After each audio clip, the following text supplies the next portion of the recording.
estamos, por la gracia de Dios, en este nuevo día de su misericordia, en el Instituto Bíblico Radial, para continuar lo que esta semana se había establecido como los seminarios del tema de la Navidad. Y el día de hoy tendremos la oportunidad de hablar sobre la porción de lo que es el árbol de Navidad, cómo se ha venido integrando, cómo llegó a ser su demanda tan grande dentro de los pueblos cristianos. Y arrancaremos, mi hermano, lo que dice Apocalipsis 18, que es el origen de todas las cosas, está en Babilonia. Hubo una Babilonia física, natural, que dominó el mundo 600 años antes de nuestro Señor Jesucristo, y todas sus prácticas espirituales, mágicas, todos los misterios que ellos realizaban en sus templos, se convirtió después en la religión de todos los pueblos. Así que lo que hoy vive es una Babilonia espiritual que contamina, que trata de oponerse a la luz del Evangelio. Y una de estas porciones es precisamente la función del arca. Cuando muere Nimrod, que muere joven y sin familia, cerca del lugar donde lo entierran, donde realizan su tumba, existe un tronco seco, y posteriormente, con el tiempo, según la leyenda, este tronco vuelve a reverdecer. Este tronco crece nuevamente, toma su forma, vuelve a dar hojas, y el árbol es una de las familias de las pináceas, ¿verdad? O sea, es una de los tantos tipos de pinos que hay. Y entonces cada nacimiento que le festejaban, el nacimiento de Nimrod, el 25 de diciembre, después se lo traducen a su hijo Tamuz, y ahí a ese árbol le iban a dejar ofrendas, de tal manera que ese árbol, en las fechas de su cumpleaños, él permanecía decorado. Era un lugar de peregrinación, y así se establece esa costumbre que cada que fuera el cumpleaños de Nimrod y posteriormente Tamuz, que también es enterrado en ese lugar, aparece la costumbre que posteriormente, cuando se llevan las imágenes de Semiramis, Astaret o Astarot, que es lo mismo, se lo llevan en una peregrinación a Egipto. En Egipto adoptan esta práctica y ahora ya la convierten en el nacimiento de Horus, el dios de los egipcios. Ya toma el nombre local, pero en la ciudad donde construyen lo que le llaman la ciudad de los dioses, hay un lugar que se llama Luxor, ¿verdad? Tebas también fue un lugar de enterramiento de los dioses, donde están las pirámides. Son lugares desérticos, no son lugares fértiles. Entonces sustituyeron al árbol por la piedra, y así nació el obelisco. Todos los ritos antiguos están íntimamente ligados con lo que se refiere a la fertilidad, con el dar vida, y por eso es que siempre había una diosa madre y había un dios padre, uno que representaba la parte masculina, la otra la parte femenina, y de esa manera unían y daban el nacimiento. Y así es como concibieron la mayor parte de los pueblos antiguos. El sol era el padre, la luna era la madre y la tierra era el hijo de ambos. Y esto lo transmitieron a todas sus religiones y su forma de pensamiento. Posteriormente se trasladaría esto cuando Grecia conquista toda esa zona. Los medopersas, que son el siguiente imperio en la estatua de Nabucodonosor, motivo del sueño que había recibido, también tiene sus árboles sagrados. Existen muchos templos, muchas tumbas de los reyes de ese tiempo y monedas y fracciones de decoración en la que se encuentra precisamente el árbol sagrado de cada uno de esos pueblos.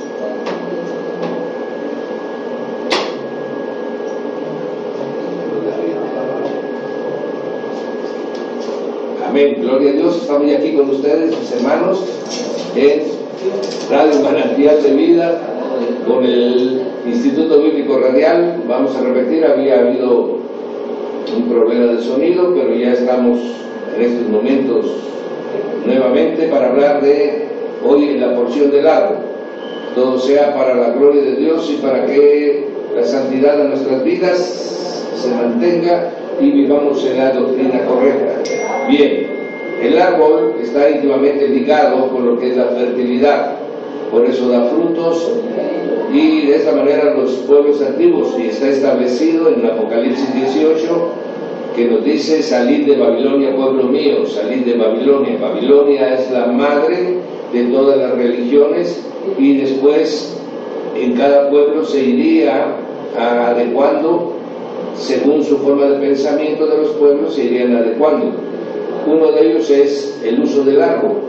Cuando muere Nimrod, no tiene familia, y el lugar donde es enterrado, la leyenda dice que había un tronco seco, y posteriormente ese tronco reverdeció y llegó a crecer y a tener nuevamente sus hojas, y todo el pueblo que adoraba a Nimrod en vida, entonces llegaban a ese árbol y le dejaban ofrendas, y de esa manera cada que había el cumpleaños de Nimrod, después Tamuz también se suma a ese lugar donde son enterrados padre, ¿verdad?, y el hijo de Semiramis, y ahí también se reconoce que Tamuz es la reencarnación de Nimrod.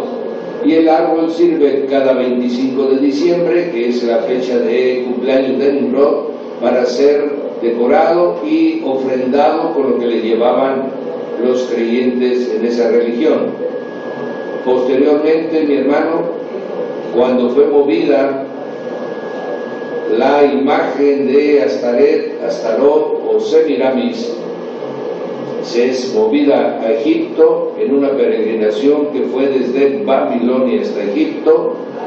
Ahí, en los lugares donde enterraban a sus dioses o a sus faraones, eran lugares secos, lugares donde no había mucha vegetación, y entonces el árbol natural se convirtió en un obelisco de piedra.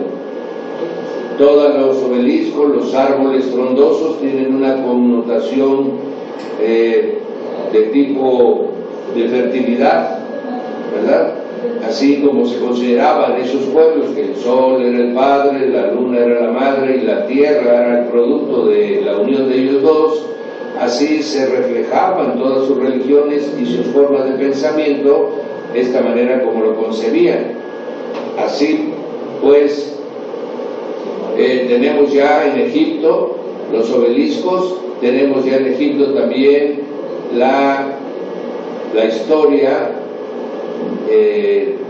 de la madre, el hijo y el padre. Entonces, en Egipto se estableció con toda claridad la adoración al sol, ¿verdad?, y se convirtió en su dios principal.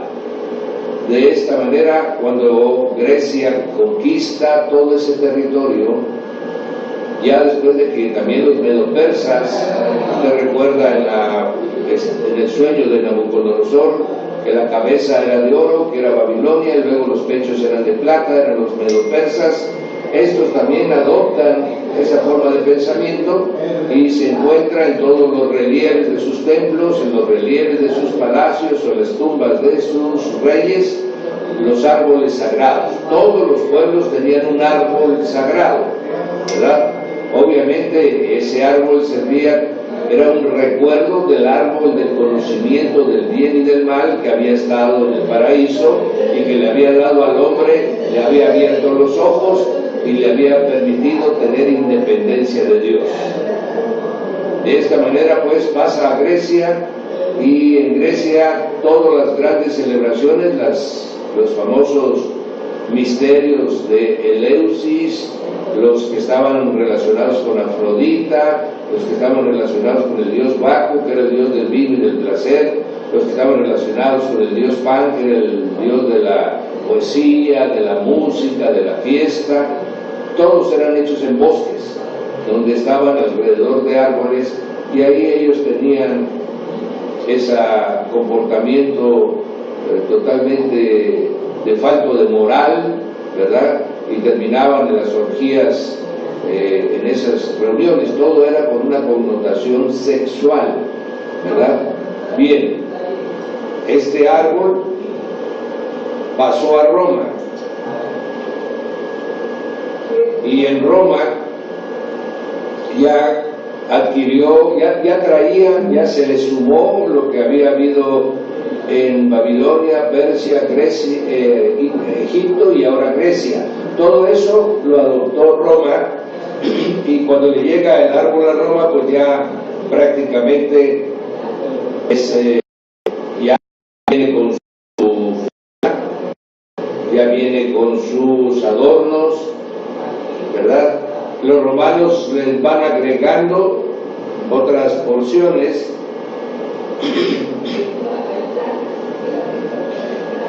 y de esta manera llegamos a tener el árbol ya como un símbolo de festividad abundante relacionado con el mes de diciembre.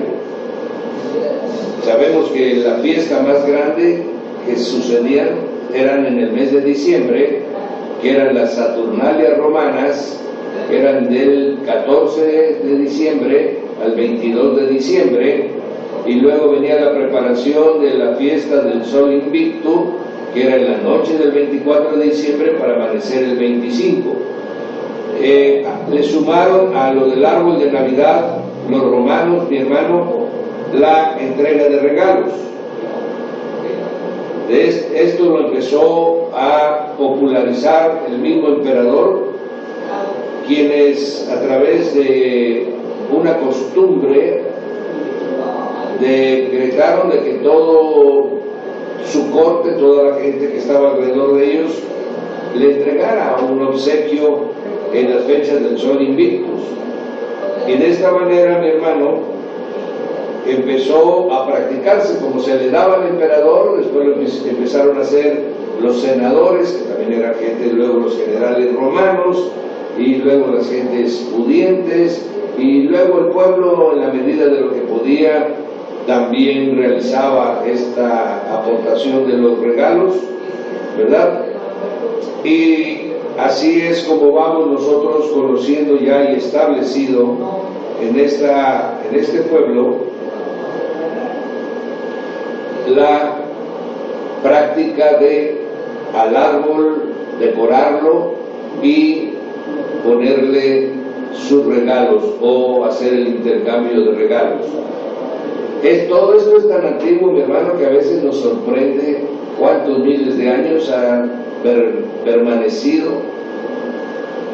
También lo de las tarjetas, en esas fechas los romanos acostumbraban mandarse buenos deseos de parte de sus dioses y enviaban unos pequeños rollitos de papel en los cuales escribían el deseo que una familia tenía para con la otra, y también las tarjetas que ahora conocemos. Ese es su origen de las tarjetas navideñas, ¿verdad?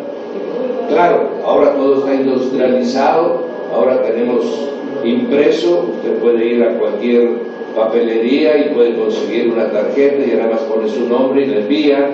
En aquel tiempo era otro mecanismo, ¿verdad? Tenían que utilizar una pequeña porción de papiro, llenarla con su mano y después enviarla con una persona. Pero el principio era el mismo. Amén.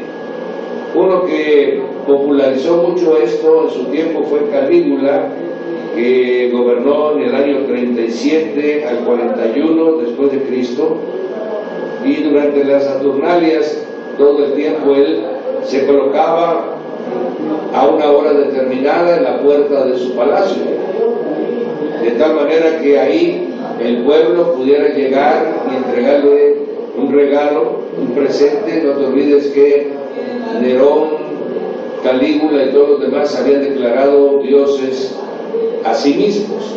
Entonces el pueblo les llevaba una ofrenda, y no era un regalo, era una ofrenda prácticamente, y de esa manera empezó a popularizarse y después quedó como una costumbre posteriormente realizada. Y todo esto, mi hermano, especialmente el día 25 de diciembre, además, la del 24 de diciembre, le denominaron Noche Buena, ¿sí? Porque era la noche en que el sol iba a salir victorioso. Es el día más corto del año y iba a empezar el sol a avanzar hasta llegar al 24 de junio, que es el día más largo del año, ¿verdad? Entonces a esto le llamaban la Noche Buena, la noche en la que podían intercambiarse sus regalos y podían intercambiar sus tarjetas. Bien, ahí tenemos ya sumado al asunto del árbol, el asunto de los regalos, ¿verdad?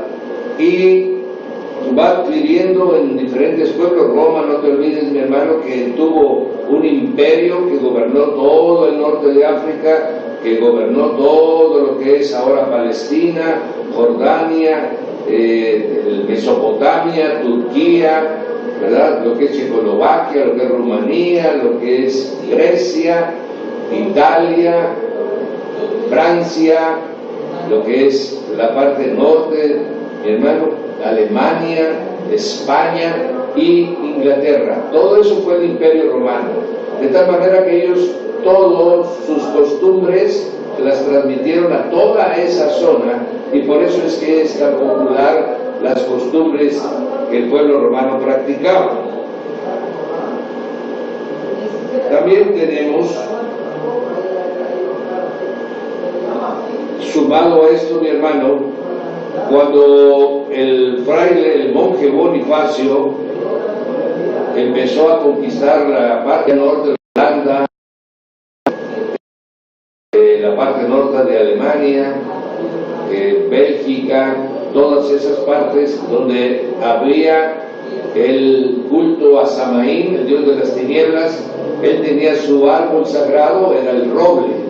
En esas zonas ya son zonas de vegetación muy amplia, pero tiene la característica de que llegan a ser casi la mitad del tiempo está nublado o oscuro y la mitad del tiempo brilla el sol, de tal manera que ahí, por eso se desarrolló tanto el misterio de las tinieblas, ¿verdad? Y los druidas, que era un grupo muy organizado y muy poderoso en lo que era hechicería y brujería, ellos establecieron la adoración al roble, de tal manera que ellos en estas fechas hacían festejos y salían a hacer conquistas alrededor de esas tierras, como lo hicieron los aztecas en las batallas florales. Conquistaban prisioneros, ¿verdad? Y para después ser sacrificados a sus dioses. De la misma manera hacían los druidas, y la forma como practicaban los druidas era la decapitación, ¿verdad? Y las cabezas de los prisioneros eran ofrendadas al roble sagrado, y entonces las colgaban de los árboles de los robles. Cuando llegó Bonifacio a esas tierras, pues se horrorizó de esa barbarie con que ellos celebraban, y entonces también había una forma de adoración a uno de sus dioses a través de palmas. Ellos formaban figuras en formas de triángulos, ¿verdad? Y las ponían en las paredes o en las casas. Y entonces Bonifacio lo que hizo fue buscar un árbol derivado de los pinos que tienen forma triangular, y entonces él les enseñó de que en lugar de sacrificar a las personas, sirvieran como un servicio al Rey de los Reyes. Él les presentó el Evangelio, les presentó a Jesús, y fue el primero que metió el árbol a las casas, y en lugar de cabezas a ellos también les adornaba con figuras. Lo adornaban los árboles, en lugar de poner cabezas empezaron a poner esferas, empezaron a poner lo que fuera de forma circular, ¿verdad? También el árbol estuvo muy ligado a la fiesta de los frutos, la última cosecha de los frutos en Roma, y también los árboles los adornaban con manzanas, con peras, con todas esas frutas que tuvieron forma circular, y también las adoraban ellos con esferas doradas, ¿verdad?, que se representaban al sol. Entonces ahí vamos teniendo que esto ya, la decoración del árbol ya está establecido. Y entonces Bonifacio, en el norte de Europa, establece no solamente mete el árbol a la casa, que nunca había existido, pero a él se le ocurre meter el árbol a la casa, decorarlo, y en la parte de arriba le ponen la estrella de Belén, ¿verdad? Había una estrella muy venerada por los druidas y por todas las religiones antiguas, que es, y aparece en la Biblia, si tú recuerdas, en Deuteronomio, mi hermano, la famosa estrella de Renfán. La estrella de Renfán era el pentagrama o la estrella de 6 puntas, cualquiera de las dos se usaba. Entonces Bonifacio ya lo establece. Entonces el símbolo que usaban los druidas lo pone en la punta del árbol, y así tenemos ya completo prácticamente lo que hoy todavía conocemos. Entonces, lo que fueron haciendo todos los misioneros católicos era aprovechar la cultura, la adoración, la religión pagana, y la cristianizaban. O sea, le ponían nombres cristianos a las cosas y les dejaban su forma de adoración, su forma de pensamiento, no tocaban esas áreas. Por eso es que las gentes siguieron siendo paganos y adorando a sus dioses a través de nombres que habían sido a través del catolicismo habían recibido un nuevo nombre. Amén. Así tenemos ya, mis amados, todo el detalle del árbol.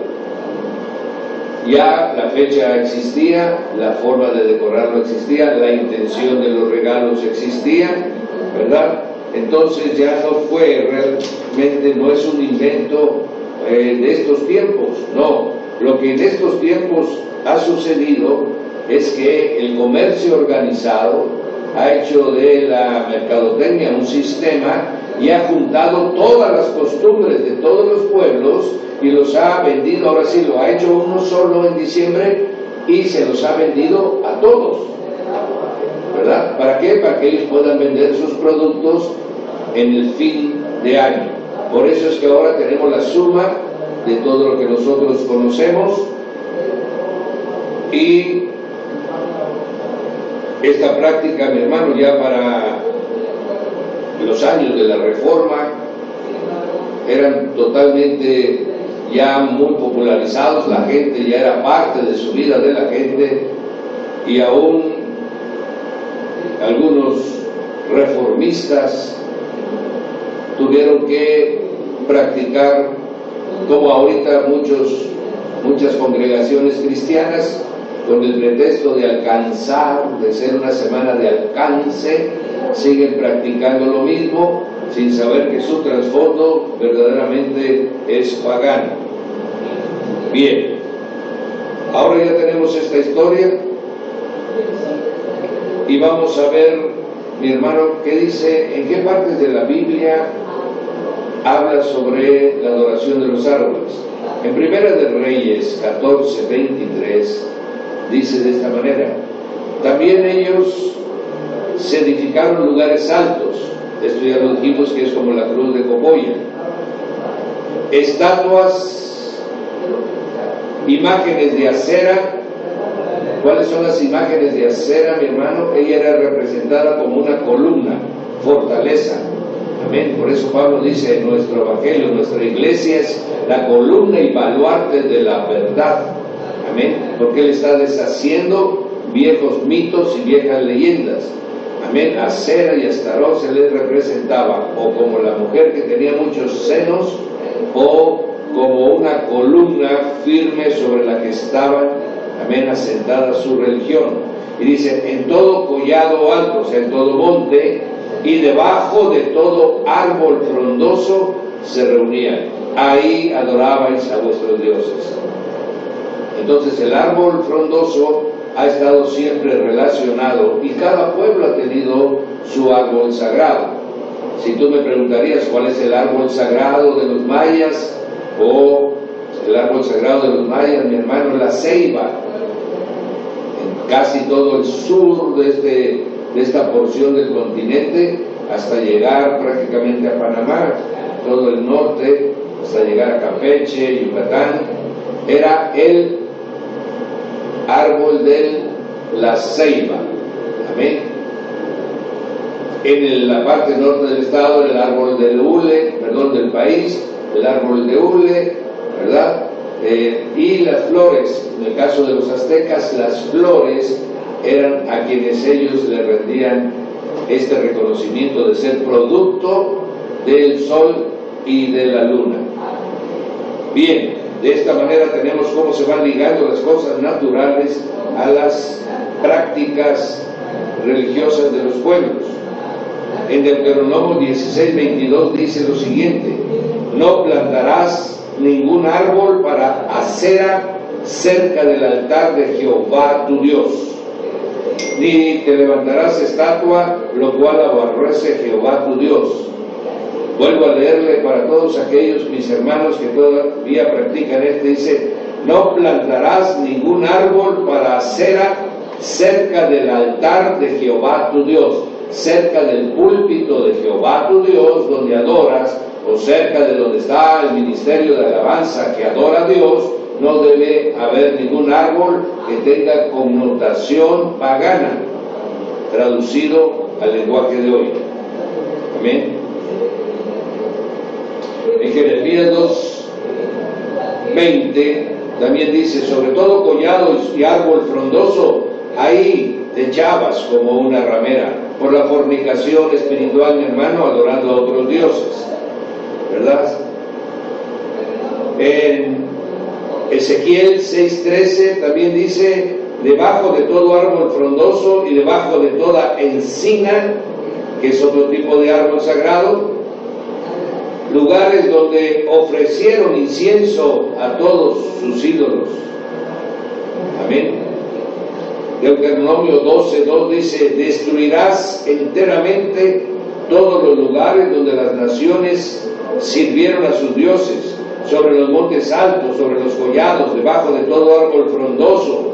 Derribarás sus altares, quebrarás sus estatuas, las imágenes de acera, consumiréis con fuego y destruiréis las esculturas de sus dioses y raeréis su nombre para siempre. Entonces, si eso fue, mi hermano, en el Antiguo Testamento, en la que era la sombra de lo que habría de venir, cuanto más ahora que estamos en el reino de Dios, que estamos en el mundo espiritual de las creencias, no impactará esto.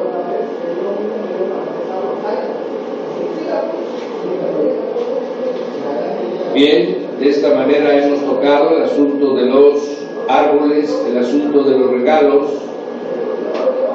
para pasar a algo en nuestros tiempos que es importante, que es el pesebre. El pesebre, mi hermano, ¿cuándo iniciaron los pesebres? Esto te lo digo como información, porque pensamos de que estos son de hace mucho tiempo. Bueno, de alguna manera sí son de hace mucho tiempo, pero no tanto como creemos. Por ejemplo, obviamente todo el mundo dice que el pesebre está ligado al nacimiento de Jesús. El primer pesebre fue representado el 24 de diciembre de 1223 en la ciudad de Asís, en Italia, por una persona muy conocida por todos que se llama Francisco de Asís. Francisco de Asís se le ocurrió representar con personas el primer pesebre, que realmente fue la primer pastorela. Fue el 24 de diciembre de 1223, promovido por Francisco de Asís, donde usó a personas y donde utilizó animales vivos, y con eso hizo la pastorela, y solamente hubo una imagen hecha por artífice, que fue el niño Jesús, que puso en medio de todos los personajes que estaban vivos. Ahí fue donde inició exactamente, mi hermano, el uso del niño Dios, ¿verdad? Porque así no le dicen, uno le dicen el niño Jesús, pero la mayoría le dice el niño Dios, como si Dios hubiera sido niño. Amén. De esta manera empezó a extenderse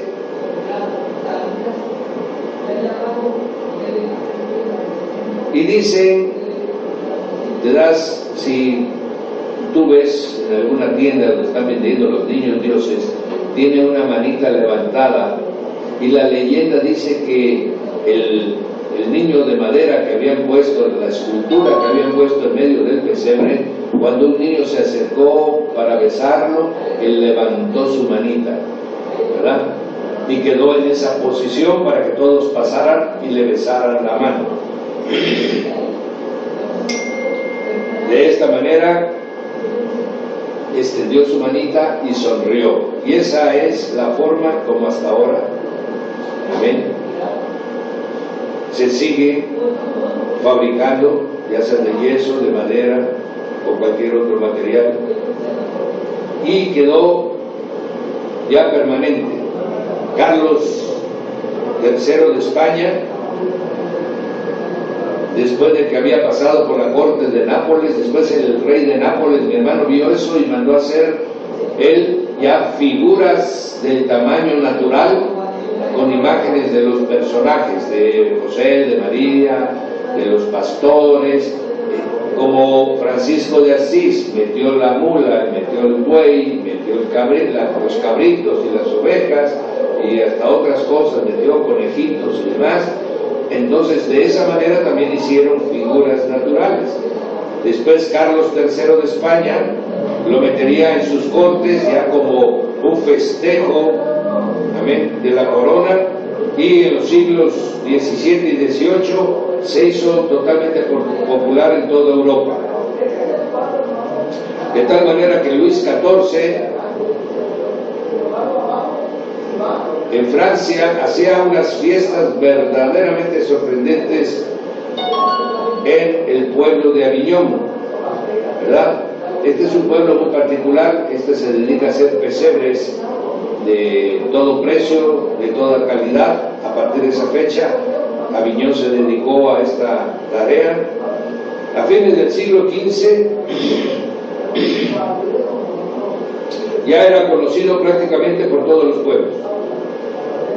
Vendría el siglo XVI, cuando fue conquistada América, y se trajeron esa práctica también. Amén. Los frailes españoles se trajeron la fiesta del pesebre. Estas tradiciones que eran en Europa, pero que no eran conocidas en nosotros, se empezaron a incorporar, y esto especialmente fueron obviamente los monjes franciscanos, ¿verdad? ¿Por qué? Porque Francisco de Asís, el fundador de esta orden, es el que había iniciado con esta costumbre, ¿verdad?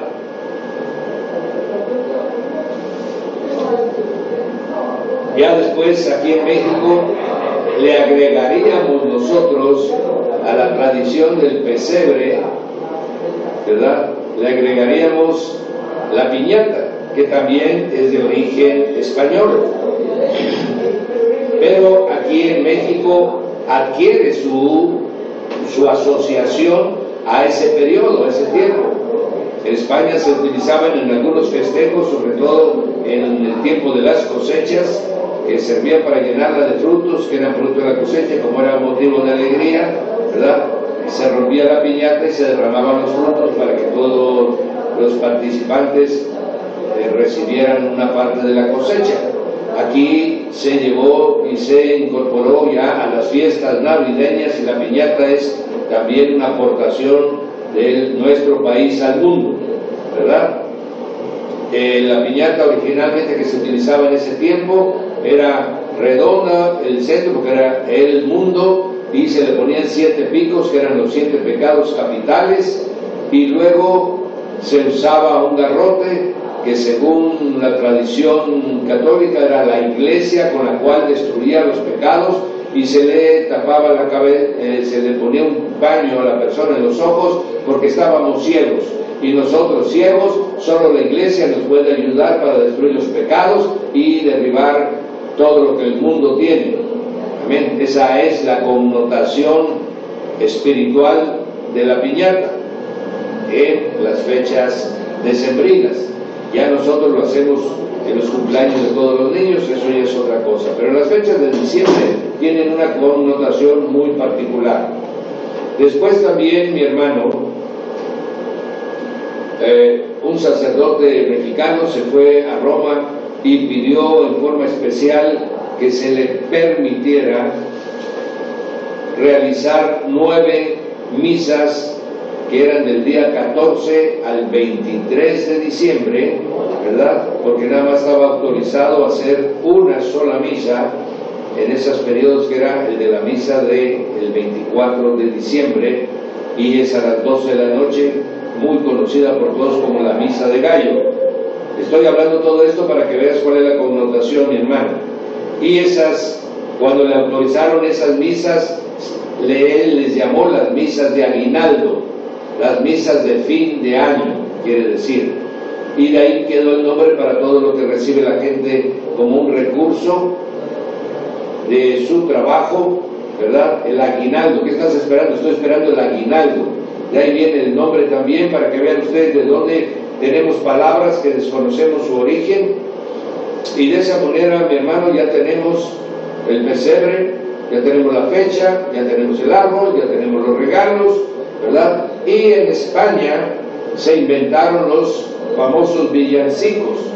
Los villancicos no eran más que, pues, poemas cantados en referente al acontecimiento, porciones a veces que sacaban de la Biblia, ideas que sacaban de la Biblia, y cualidades que tenían los buenos deseos, ¿verdad?, que venían del Imperio Romano, porque las Saturnalias que se festejaban del 14 de diciembre al 23, se suspendía todo acto de agresión, toda guerra era suspendida. Todo ese tiempo, mi hermano, del 14 hasta el 25 de diciembre, se suspendía todo litigio en los tribunales, se suspendía, mi hermano, toda actividad que tuviera que ver con pleito, con rencilla. Todo era alegría, todo era gozo, todo era pasársela bien, ¿verdad? Ya el 26 ya empezaría de nuevo la vida, como sucede ahora del 1 de diciembre en adelante. Y los villancicos son de origen, pues, español, y unido después a las misas de aguinaldo, México también inventó las posadas, y de esta manera se celebraron las 9 posadas, que son las 9 misas de aguinaldo, ¿verdad? Y quedó establecido todo el sistema que tenemos en estas fechas.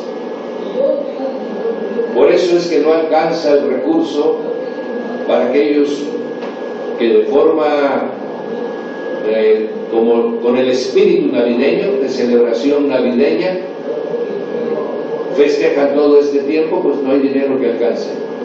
¿verdad? Empieza el mes de enero y obviamente todo el mundo vuelve a tener necesidad de lo que gastó. Se acabó la fiesta. Ahora viene, mi hermano, como dice, la cruda. Ahora viene la realidad de las cosas. Como vamos a las tiendas y vemos que hay 30%, 40%, 50% de descuento, entonces empezamos a comprar aún lo que no necesitamos. Las tradiciones y las costumbres se convierten, mi hermano, en un tropiezo para vivir una vida verdaderamente apartada del paganismo. Verdaderamente se convierten en un tropiezo para nuestra vida. Debemos, pues, de alguna manera entender que no se trata, mi hermano, de, como dicen ahí, aguarles la fiesta. No, se trata de que entendamos. Oiga usted, pero solamente en estos periodos es que puede venir mi familia. Bendito Dios que se puedan reunir. Y debemos de hacerlo lo más frecuente posible. Eso no es el problema. El problema no es de que vengan, que nos reunamos, de parientes que no vemos todo el año y a veces de muchos años, de que podamos estar alrededor de una mesa, volver a firmar los lazos de afecto. El problema es la connotación pagana, mi hermano, con la que nosotros acondicionamos todo este periodo. El espíritu navideño es un espíritu de mentira, es un espíritu que trata de perpetuar tradiciones y costumbres paganas para que nosotros nos contaminemos y perdamos de vista la obra preciosa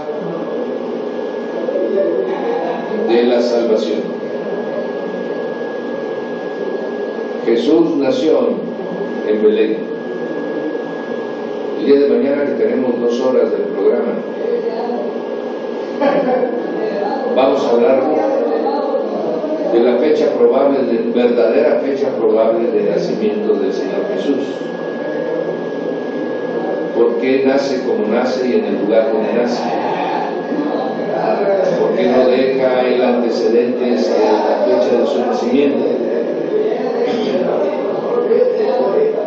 Y vamos a ver cómo lo hemos convertido todo en una costumbre y hemos desvirtuado el fondo, el trasfondo real de lo que realmente nosotros debemos de entender.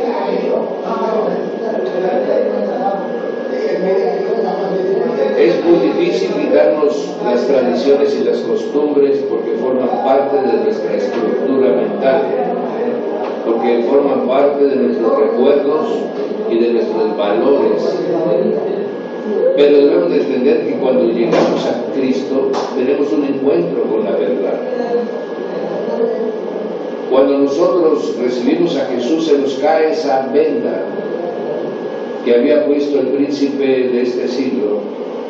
Por eso dice que ha cegado el entendimiento de los incrédulos, o sea, de los que no creen en Cristo Jesús como su Salvador y Señor. Y permanecen en ellos, mi hermano, porciones de tiniebla. Es muy fácil justificar todas las cosas. Pero si el mismo Señor, mi hermano, al pueblo de Israel le dio instrucciones tan precisas de no ni siquiera tocar el anatema. ¿Recuerdas tú cuando conquistaron la ciudad de Jericó, lo que sucedió por haber tocado el anatema? Lo que ha sido ofrendado a otros dioses no puede ser ofrendado a Dios, mi hermano. Por eso es que se destruyen todas las cosas. Por eso es que la gente que ha sido de alguna religión y que trae colgajos en su cuello, ya sea de plata o de oro, Muchos traen a Buda, otros traen a la muerte, otros traen un crucifijo. Cuando uno viene a Cristo, mi hermano, se tiene uno que deshacer de ello. ¿Por qué? Porque fueron invocaciones, fueron ofrendas a dioses paganos. No es nada más de que yo agarro, lo limpio y ahora resulta que ya se lo ofrendé a Dios. No, mi hermano. No. El Señor no recibe lo que reciclamos. Por eso no recibe un corazón reciclado. Él recibe un nuevo corazón. Y de la misma manera todas las cosas, es muy común, mi hermano, que hayamos tenido algo para la virgencita fulana de tal y ahora lo traemos, ¿verdad? Como un mueble especial y ahí ponemos encima la Biblia. No lo haga, mi hermano. Todo lo que es de Dios es nuevo. Todo lo que es para Dios, mi hermano, tiene que empezar para Él y solo para Él. Y ahí es donde tenemos un gran problema con la música, mi hermano. De que todavía seguimos usando ritmos, formas musicales que fueron, mi hermano, fueron hechos específicamente. Hay mucha gente que no sabe, y voy a comentar tantito, que sirva como ejemplo. En Abisinia, que es un país que está en la parte del Medio Oriente, un país de personas de color, prácticamente le conocen como Etiopía, ahí cerca está Abisinia. Hubo un rey, y ese rey, mi hermano, llegaron a elevarlo, se llamaba el rey Haile Selassie. Lo llegaron a elevar a la condición de Dios estando en carne, mi hermano.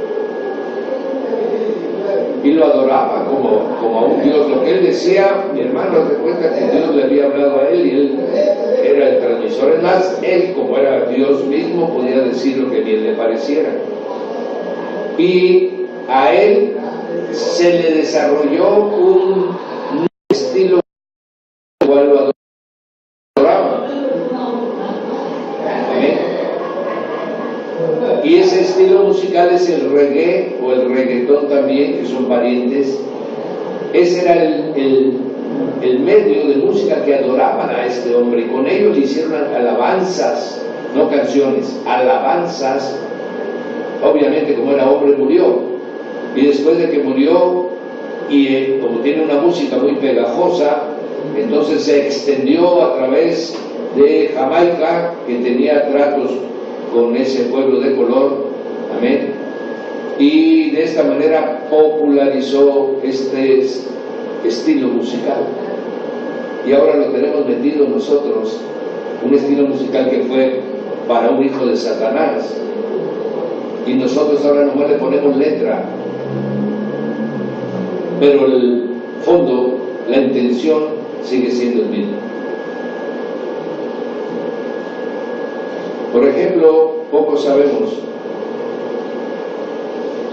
lo que ha hecho Satanás con la música. Tú sabes que la porción de la Biblia dice que cuando él nació ya estaban preparados sus panderos, sus flautas,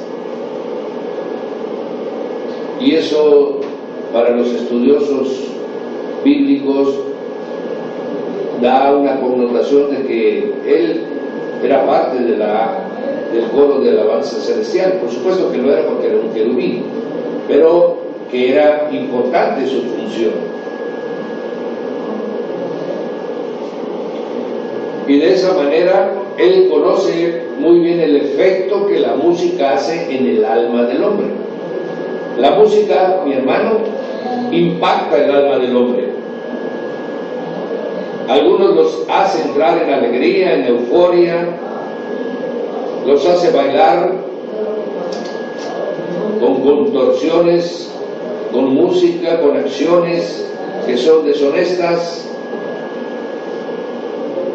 A otros, mi hermano, les levanta por dentro una fuerza que les da valor para hacer acciones que no harían en otras condiciones. A otros los deprime de tal manera que los deja pasivos y llegan a quedar sobre su mismo dolor todo el tiempo. O puede exaltar, mi hermano, puede elevar el alma a niveles de adoración verdaderamente sorprendentes. La alabanza fue muy importante en el pueblo de Israel y lo sigue siendo ahora en la familia de Dios, en la iglesia. Todas las cosas, con esto te quiero decir lo siguiente, es exactamente lo mismo lo que está pasando con la música que lo que está pasando, mi hermano, con los festejos de estas fechas, que todos le damos nada más una barnizada y creemos que ya lo hemos cristianizado. Es el trasfondo de las cosas. Dios es un Dios celoso, verdaderamente celoso. Dios es un Dios santo, verdaderamente santo, mi hermano. Adorémosle como Él nos ha mandado a adorar, con un corazón limpio, con manos limpias, con la intención solamente de bendecir y exaltar su nombre. Todo lo que hagamos, mi hermano, siempre nos preguntemos, ¿lo que estoy haciendo le agradará a Dios? Si no le agrada, no lo hago. ¿Por qué me voy a confrontar con Él? ¿Por qué le voy a dar gusto a mi carne, mi hermano? La porción de Santiago es muy importante. Dice, Dios no tienta a nadie ni puede ser tentado por el mal. Amén. Sino que el hombre, dice, es tentado de su propia concupiscencia. Y cuando él es tentado de su concupiscencia, dice, entonces da a luz el pecado. Y el pecado lo lleva a la muerte. Somos nosotros los que tenemos las concupiscencias. Somos nosotros, mi hermano. Por ejemplo, muy curioso. Por ejemplo, muchos dicen, ay, ¿qué tiene que ver, pastor, de que estemos contentos? Nada, debemos vivir en el gozo de la salvación. Eso es una verdad. Pero, con bromas, otra vez. Con palabras deshonestas de nuestra boca. Con cuentos. Amén. Que nos vuelven a recordar los tiempos de la cantina. Entonces, ¿dónde está la nueva criatura? ¿Dónde está, pues, Jesús en nosotros, mi hermano? Es que la diferencia se marca. Aquel que ha recibido a Jesús y lo tiene en su corazón, la diferencia se marca y es natural, no es fingido. No tenemos que esforzarnos. El mismo Espíritu de Dios trabaja en nosotros para transformarnos y vivir de una manera diferente. No es por nuestras fuerzas, mi hermano, sino por el poder del Espíritu. ¿Volveremos otra vez a practicar lo mismo? ¿Volveremos ahora simplemente le pusimos arriba en lugar de decir, ¿verdad? Merry Christmas o Feliz Navidad, ¿verdad? Ahora le ponemos bienvenidos al festejo de Navidad y creemos que con eso ya ha cambiado todo. Estamos muy equivocados. Verdaderamente necesitamos leer algunas porciones bíblicas. Y Pablo constantemente por ejemplo, podemos leer el libro de Gálatas para que podamos entender, mi hermano. Podemos leer la porción donde se encuentran nuevamente Pedro y Pablo en Antioquía y llegan los de Jerusalén y vuelven ellos a vivir la vida de religiosidad que vivía en Jerusalén cuando ya habían sido libres. Amén. Estamos volviendo o nunca hemos dejado de ser cautivos y esclavos del pasado. Hoy ya somos nuevas criaturas verdaderamente. Este es el trasfondo. ¿Aprovechamos el tiempo para ver a nuestros familiares? Sí, eso hay que hacerlo. Y si es posible, compartirle el mensaje de salvación para todos los familiares y amigos que no la conocen, pero no regresar nosotros a las prácticas del mundo. Mi hermano, usted está como luz en las tinieblas. Usted está como luz para que los otros que todavía no les ha amanecido puedan ver el sol de justicia. Usted no está para regresar de la luz a las tinieblas. Esas ya las dejamos. El día de mañana, mis amados, vamos a empezar viendo a Santa Claus. Y van a ver ustedes qué cosas tan tremendas hay atrás de ese personaje que parece muy simpático.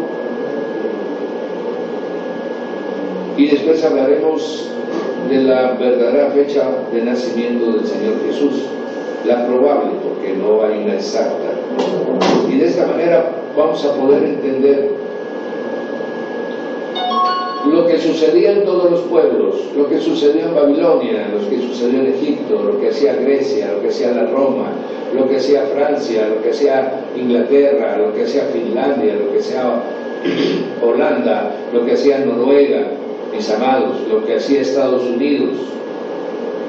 Todo está junto ahora, porque el mundo es ya una aldea, mi hermano, es un lugar donde todos podemos saber de todos. Por eso es que ahora se reunieron todo lo que Satanás había hecho alrededor de todo el mundo, con las religiones, con sus costumbres, con sus tradiciones, lo reunió, ¿verdad? Y ahora en este mes, las prácticas que tenía un pueblo, ahora ya se sumaron y ya la tiene otro. Y de esta manera, el comercio, el dios Mamón, el Dios que gobierna este mundo, la potestad, mi hermano, que tiene al mundo ahorita de rodillas, que es el dinero, hace y juntó para que aquellos que solamente piensan en las riquezas temporales aprovechen la buena fe, la disposición y el espíritu navideño. Amén. Yo le recomiendo a usted, concluyendo este día la enseñanza, de que usted tenga el Espíritu de Cristo. Amén. 1 Corintios 6:7 dice: el que está unido al Señor, un espíritu es con él. Y el Padre y yo vendremos y haremos morada en ti. El Espíritu de Dios estará en nosotros. Amén. Y de esa manera, mis amados, podemos vivir la vida que el Señor quiere que tengamos. Amén. Se despide de ustedes el pastor Raúl Peña, Instituto Bíblico Radial, Manantial de Vida, Radio 97.3. Mañana terminamos con estas 2 semanas de seminarios hablando de Santa Claus, el viejo pascuero, y la fecha probable del nacimiento del Señor Jesús. Hasta entonces, el Señor guarde sus vidas y sobre todo su Santo Espíritu redarguya nuestras conciencias. Bendito sea en el nombre de Jesús.